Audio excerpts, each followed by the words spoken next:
building called Scriver Block. Among its tenants was the First National Bank in Northfield. They three stood in front of the bank for a bit, checking out the places across the street. They was looking for any places where trouble might come from. There was a drugstore over there. There was a hotel and some commercial buildings. Satisfied that the youngers hadn't overlooked any hazards the day before, the three headed for a local eatery. I'm hungry, boys. My big guts are eating the little ones. Well, come on, Frank. Let's get something to eat. We got time yet. They would order up some ham and eggs and sit there for a spell, lingering over their meal, and they was waiting for the opportune time to launch their plan.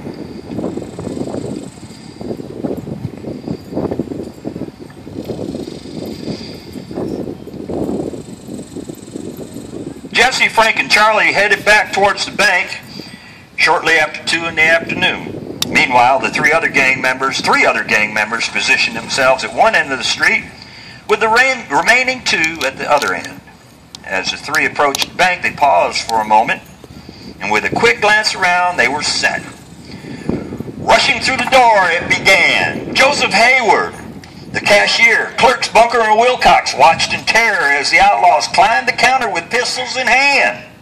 Haywood broke for the vault, but Charlie Pitts reached there first. Haywood tried to shut the door on Pitts, but Jesse got there just at the same time, and he spotted that safe. Open that safe, mister. I can't open my safe for about 4:30. It's on a timer. That's a damn lie. You got 5 seconds just to open up that safe. I can't open it till 4:30. It's on the timer, I told you. Like I said, you got 5 seconds. Meanwhile, Frank had ordered the two clerks to their knees and demanded the whereabouts of the cash drawer. Bunker pointed to it, and while Frank's attention was on the cash drawer, Bunker made a break for the door. Whirling, Charlie took a shot at Bunker, but he missed. Get in here, Frank. Frank rushed to the door and dropped the fleeing clerk in his tracks with a blast from the scatter gun. Let's go, boys. Get out of here. We got what we came for. The alarm was raised, and Northfield citizens appeared out of nowhere, brandishing all sorts of weapons, including some rifles and such that were hastily commandeered from the shop by Younger and Cole. I'm here.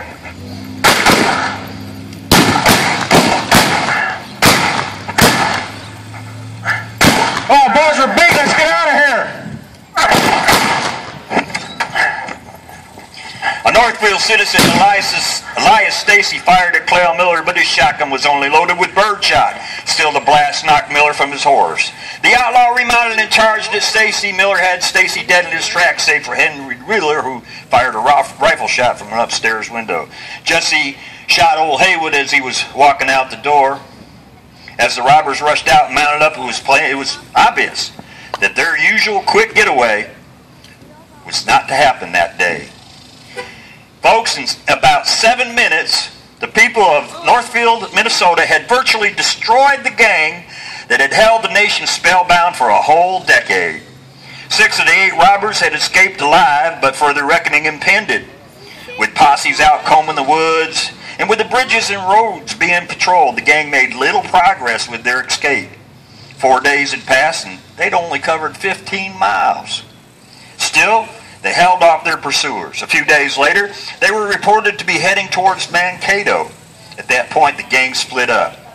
Frank and Jesse took off for the Dakotas, and then 2 days later, the Youngers and Charlie Pitts were trapped in a thicket near Madelia.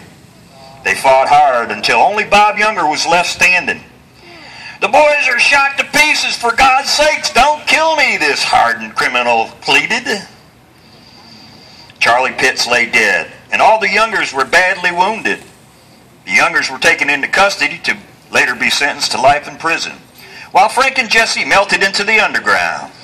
The legend, folks, while it wasn't quite ended, it was irreparably damaged. Was it worth it? What do you think? All the shooting, all the blood and dying, for what? Folks, the James Gang's take on the Northfield, Minnesota raid was a whopping $26.70.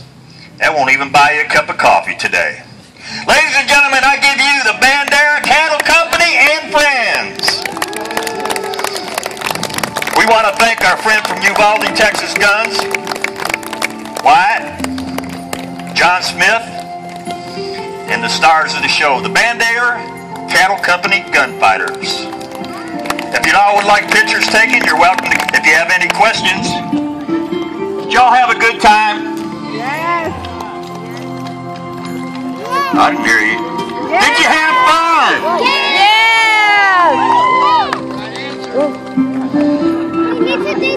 Go, they're going to take a picture. Go. Where's my deputy?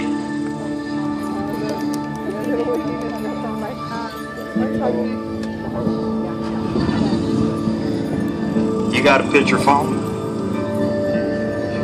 Come here, partner. Let's sit this down. What's your name? Hey, come here, stand up, buddy. Where'd Tommy and Lori and them go? They were right here.